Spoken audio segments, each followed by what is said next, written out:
beginning of the 20th century, British archaeologist Arthur Evans discovers previously unknown Bronze Age Aegean civilization. It was called Minoan on the island of Crete. In France, women are allowed to enter legal professions. Count Ferdinand von Zeppelin carries out the first flight of his airship. Later, it was named after him, Zeppelin. At the same time, Louis Lasson, American entrepreneur from Connecticut, invents hamburger.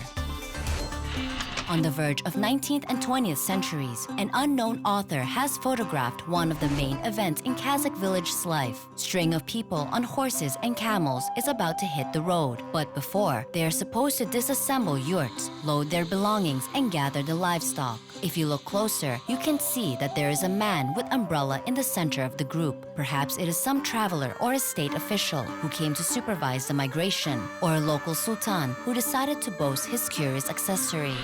There is a bit more information on this photograph though. End of the 19th century, migration of Simei region dwellers. A villager demonstrates the photographer Samuel Dudin how home belongings and shanirak, top of the yurt, are transported on a camel. This mean of transport was affordable only by the richest people. Migration was the very basis in the life of the Kazakhs. Everything revolved around it: cattle breeding, horse riding, the fact that nomads' housing was portable.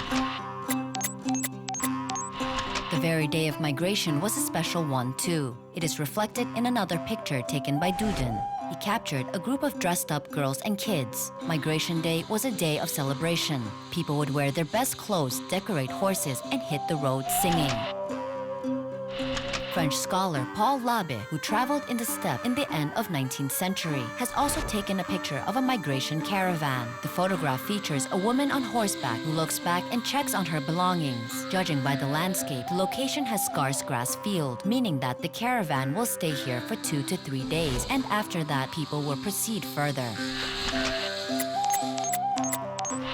Finally, the destination is reached and people gather around to assemble a yurt. Villagers would stay for several days in locations with plenty of grass, a clear water, and if conditions were favorable enough, they might extend their stay. Despite the difficulties related to moving, summer migrations were the most joyous ones. People enjoyed fresh meat, milk, and kumuz. Summer migration was a time of weddings, games, races, fighting competitions, and tales. In 1950s, the Kazakhs settled, and now only old pictures remind us about migration times.